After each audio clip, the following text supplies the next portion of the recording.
All right. We're live. We'll give it just a minute and let people jump on.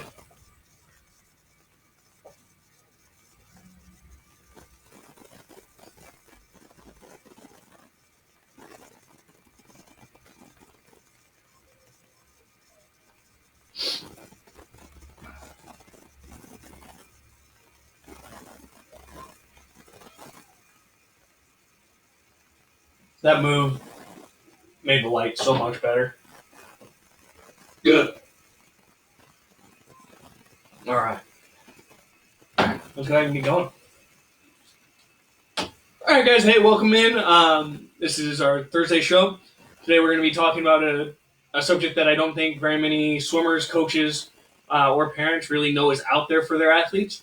So I'll go ahead and I'll kick it over to my guest, let him introduce himself. Brought to you via the RB Skype hotline. Go ahead. Yeah, I'm Mark Nelson, the administrators at GCU, club administrators. Been at GCU for 12 years, I think.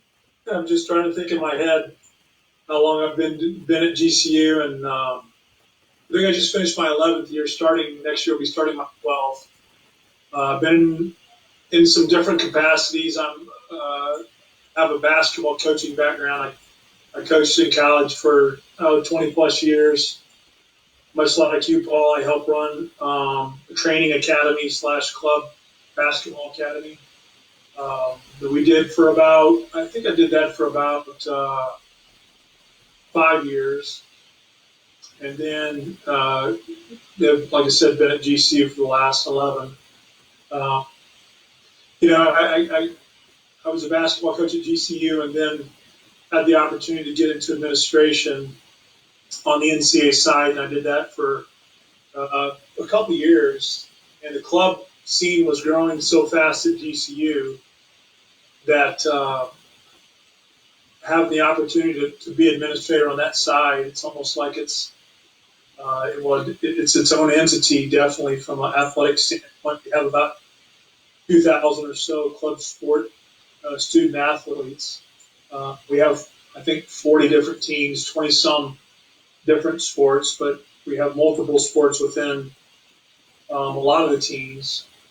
And so, we just keep growing, and it's really cool. I know for me, it's coming from the NCAA side, it's a really cool college sports experience because it's way more about giving kids an opportunity and having a great experience of participating in the sport they love. So I really like it.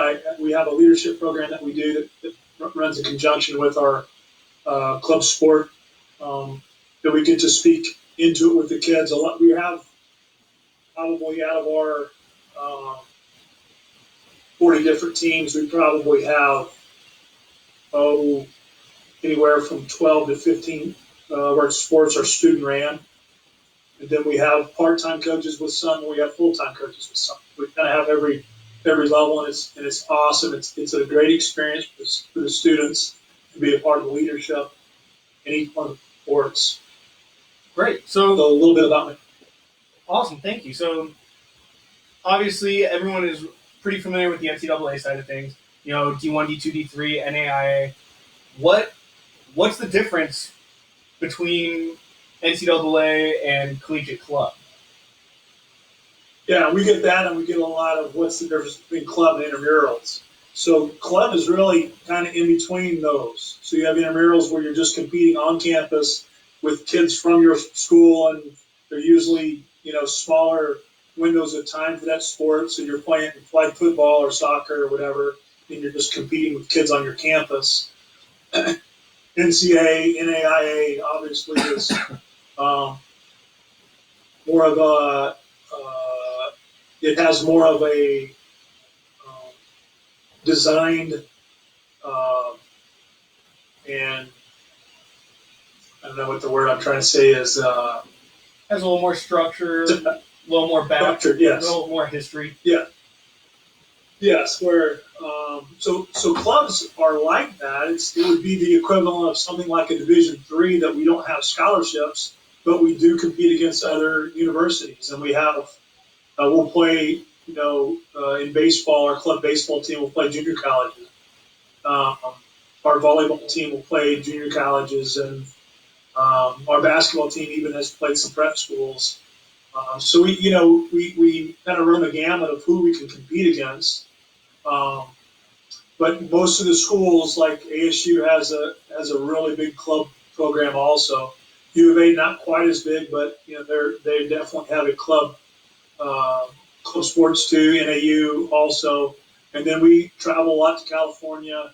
I know our club swim. I've helped to oversee our club swim program since it started about 4 years ago, and they travel over to UCLA every year, at least once, sometimes twice. I think mostly because of facilities and probably because it's kind of geographically a lot of Northern California schools, Southern California schools, Arizona. We've even had Utah schools, club programs come over and compete. So it's a really big swim meet there. But it's a chance to compete at the college level, but it's not as stringent in practices and the amount of games you play, and so it's kind of an in between level between what a Division One, Division Two NAIA would be, and what intramurals is. Okay, so you get that opportunity of being at a D1 school in a lot of cases. You're still competing in a sport that you really love, and it's not like you're traveling to UCLA. It's not like you're not getting that experience of traveling to these awesome facilities. So what's the cost for this? There's obviously, you said there's no scholarships. So what does it entail to be a part of a club team? Well, every club team is different, and the dues are different for each team. It really just depends on stuff like we have an ice hockey, men's and women's ice hockey club programs, and to rent ice is expensive. They have a full schedule. They travel almost throughout the whole year. They fly to Minnesota. They fly to Colorado because there's not a ton of hockey teams to play, club hockey teams to play. So their dues are more. So it really just depends on each sport is a little bit different. I would say the average cost is probably on the low end, maybe about $300 for the year.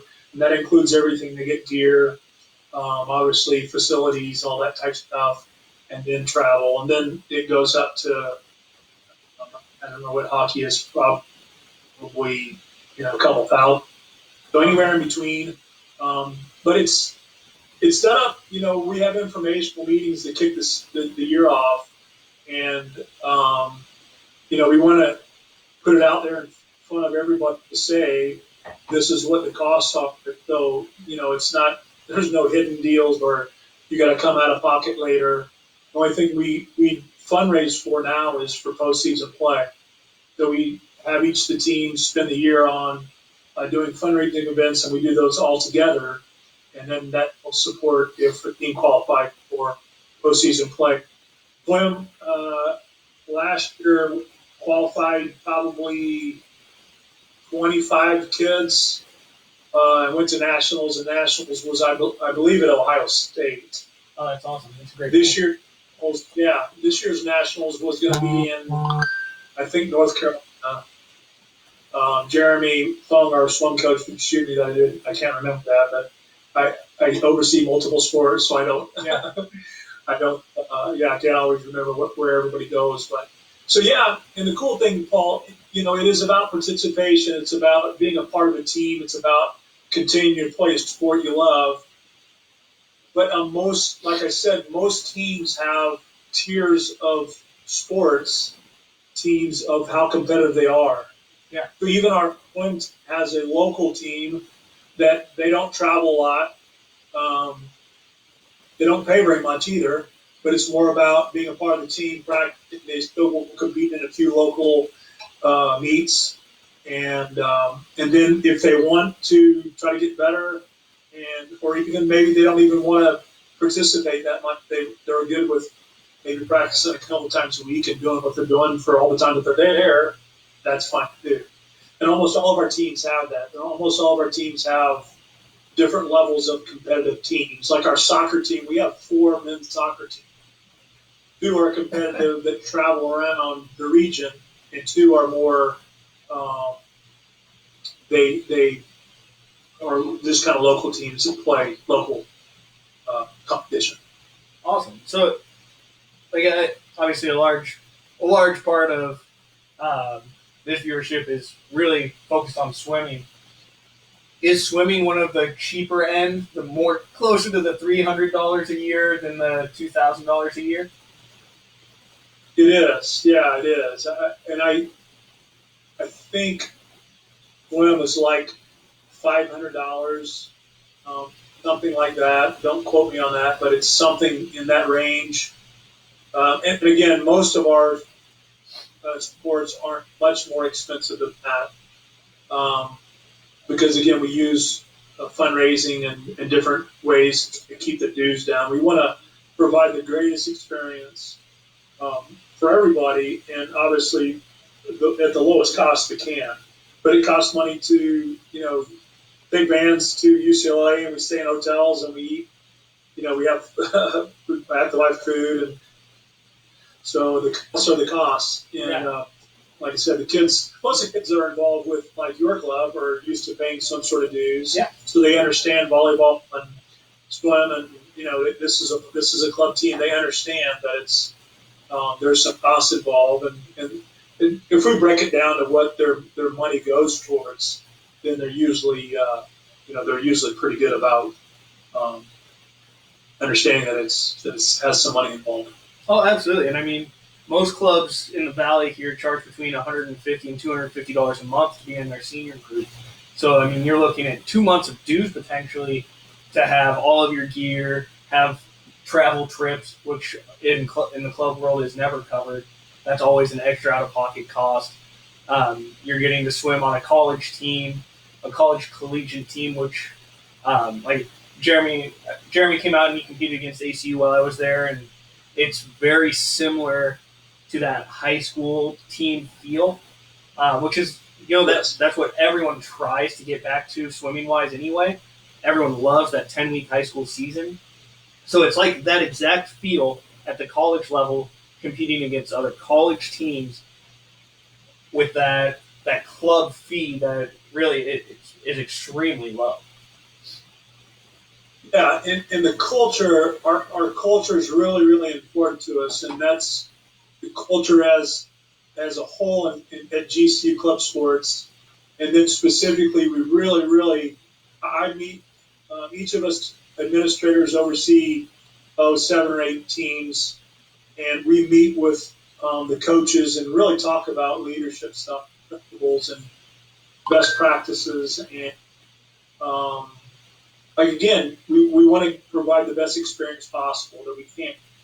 And if somebody is very, very competitive, if they're super competitive in swim and want to practice 5 days a week and want to go around and travel, and we want to set that up for them to be able to do that. And if somebody says, I just want to be in shape, I want to keep my weight off, I love to swim, but not like that.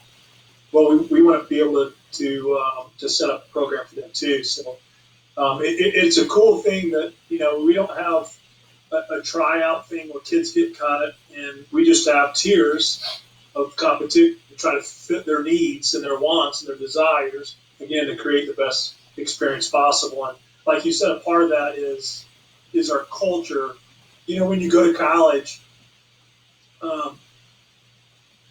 I know I had 3 kids that went to GCU, and the biggest advice I told them when we dropped them off in the dorm is find your niche. Be a part of a group. It doesn't have to be a sports group.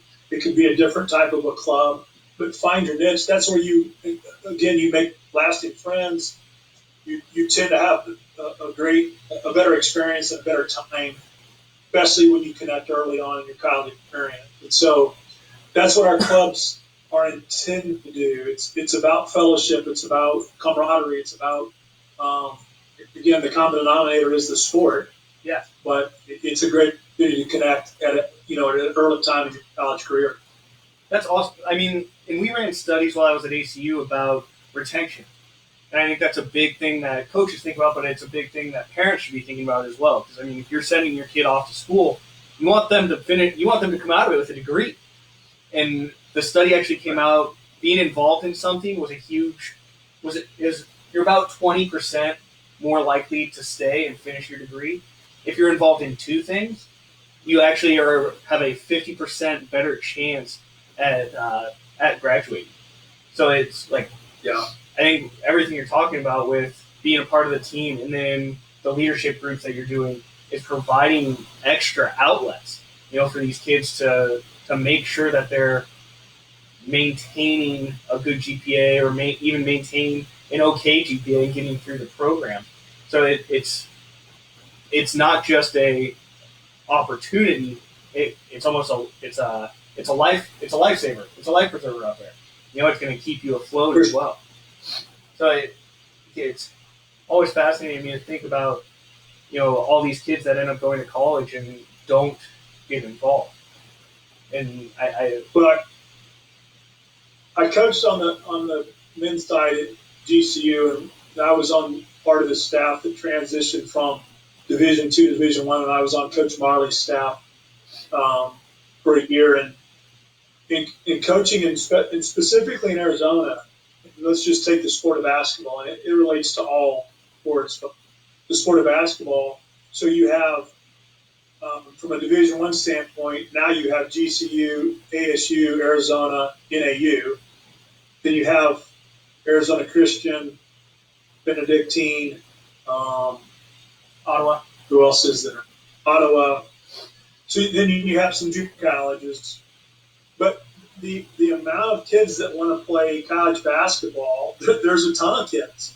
And there's not very many opportunities when you talk about, so for us in basketball, so for, let's say at GCU, for our team, we're looking for 2 or 3 kids per year to recruit. Yeah. And so is Arizona, so is all the other teams. They're looking to fill just, 3 to 5 spots typically in a given recruiting year. Well, what about all the other kids that still want to play? And what about all the other kids that aren't Division I? Then you drop down to say, okay, I want to go. I'm interested in ACU, or I'm interested in Benedictine. There's only so many spots there.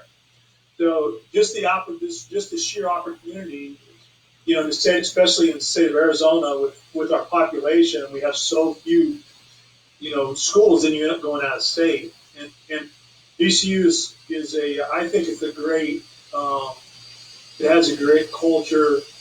I really enjoy the Christian culture, the aspect of that, and it's really affordable. It's way cheaper than going for an Arizona State or an Arizona kid to go out of state. So absolutely. It just provides opportunities for kids that wouldn't. Yeah. And it's not a scholarship situation, but it's very comparable to an experience to a college sporting. Yeah, well, I mean, there's only so many kids that are going to get an athletic scholarship to begin with. So most of that scholarship money is going to come from academics as is. So in all likelihood, it's not going to affect your cost, especially if you weren't a top 100 recruit, you were not going to be a high level D1 athlete. It's an exceptional option. I wanted to talk a little bit about the culture too, because I know that's something you really believe in. It's something I always really fought for. But I always found it so much easier to build a culture when you don't have, how to put it nicely, have an administration that's breathing down your neck to win a national title.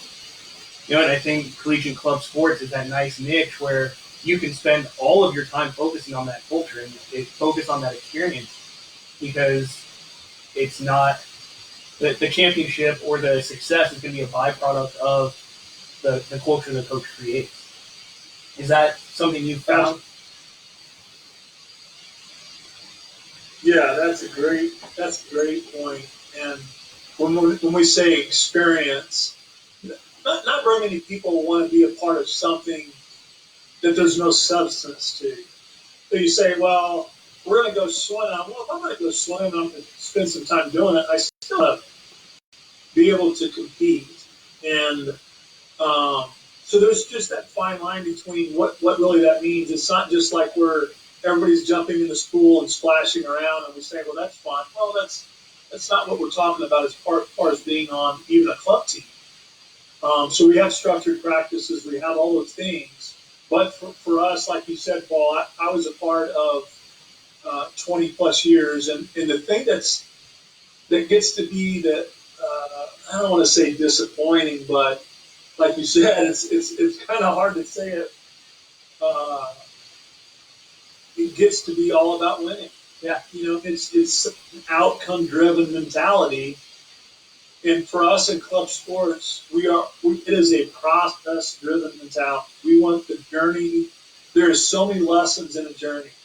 The journey of your freshman year in college, and then your journey throughout the next 3 or 4 years, and the people you meet. There's so many life lessons that you get in sports in a journey. It's not just of, well, if we won the conference championship, if we won that regional national championship, then we were successful.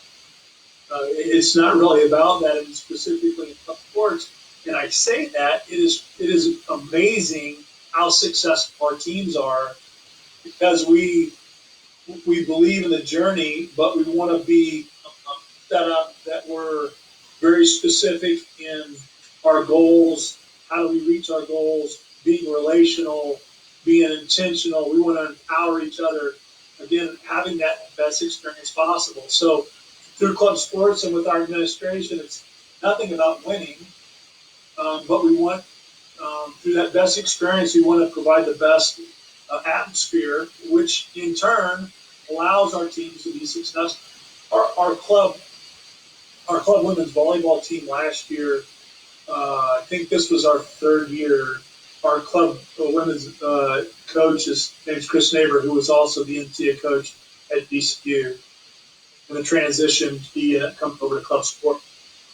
He won the national championship last year at club sports and beat, I think, Duke in the semifinals, beat Florida State, beat Arizona State. We're not talking about we're beating, the Sisters of the Poor. It is way more competitive. When I started, I didn't know anything about club basketball or any sports. When I started watching, I'm like, wow, this is way more competitive than I thought it would be. Why aren't some of these guys playing, for scholarship somewhere?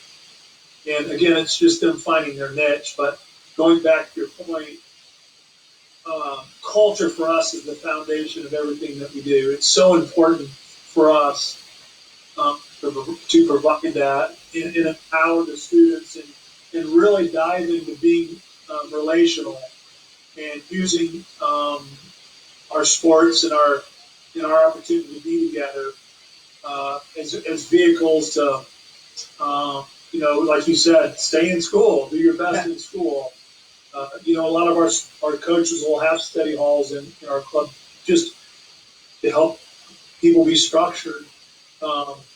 So yeah, that is huge for us. I can't even. I could sit here for the next couple hours and talk about what that means to us and the importance to us. And I think that's why we grow and have grown, because I really believe people want that. I think they want that in sports, and I think they want that just in their experience, whether that's high school or whether that's college. Absolutely. So, let's back it up. Let's kind of cover what we've talked about, and we've talked about college club sports kind of fits in between that intramural and D1, closer to like a D3 type feel. The feel on deck that I've gotten from Jeremy's team at GCU is very much that big high school team mentality where everyone's about it, everyone's excited to be a part of it. We've talked about it's a pay to play, so you're looking for swim team around $500 for the year to be on the team. We talked about who you swim against, going to UCLA. We talked about how it's so much more process driven and about the culture. But beyond that, Mark, what would you, as a parent, what would make you want to send your kid to be a part of a club sports program as opposed to maybe a smaller school out of state? Well, one big part of it would be the price. I think, it being affordable. I think the school kind of speaks for itself. If you're looking for that, like I said, Christian um, type of campus, and that we just have a good vibe about it. But specifically about club sports, it's about the relationship. It's about the relationship with the players and the coaches and the students. We do stuff together. We have big group get-togethers and socials, and we do fundraising stuff. I think you came to our auction this year. We did the fundraising auction, um, and it's just finding your niche and finding people that are like-minded. And I think that's huge in again generating the best college experience you could possibly have. And I know as a parent that was huge for us, for my wife and I. You know, I have two sons and a daughter, and especially for my daughter, because you just don't drop your daughter off to school and say, well, we're good. You kind of expect your sons to fend for themselves, but, you know, that's really, really important for us with all of our kids, but especially specifically for our daughter. And so, you know, that's the healthy part, the finding. I heard there was a pastor, and he actually has a ministry at GCU, and he said they have a saying that something goes like "find your tribe before you find your trail" or something like that. And a lot of kids, when they go off to school, they get off doing all the wrong things, trying to be social and all that, instead of finding a great group of people that can reinforce what their parents have taught them up to this point, or find some substance and some different people and some people they can count on and talk to and be friends with. And like I said, hopefully lasting friends not only for the 4 years that they're there, but also for, you know, for life. Awesome. Very cool. Paul, that we have, our swim team is about, I think this year we had about 55 to 60 on just our swim team. We also just started a synchronized swim team and a water polo team. So between the three groups, we have about 100 people. We do, as you know, we just built a pool on campus that our swim team, we schedule it. So because we have so many teams, we kind of, there's not a lot of time for everybody else to use it a lot. Yeah. So we kind of steal the time. So, but it's a 5-lane pool that we get to use on camp. And so because of that, we were able to start, kids came to us and wanted to start a synchronized swim team and also a water polo team. So it's pretty cool that we're kind of getting a swim program going. Yeah, that whole aquatic department is blowing up. Yeah. That's awesome. So I want to kick it out to everybody. If they have any questions, go ahead and throw them in, Instagram, Facebook. Mark, why don't you tell them where they can get a hold of you if they have questions about club sports or who they should reach out to? Yeah, just email me, and it's just my name. It's Mark, M-A-R-K, .Nelson, Nelson, @gcu.edu. Mark.Nelson @gcu.edu. Would love to talk to parents, kids, really anybody that's interested in swim, our swim program or the university, or any questions that we topics that we talked about today. I'd be happy to answer all those. Awesome. All right. Well, thank you, Mark, for jumping on today, and thank you guys for jumping in and watching.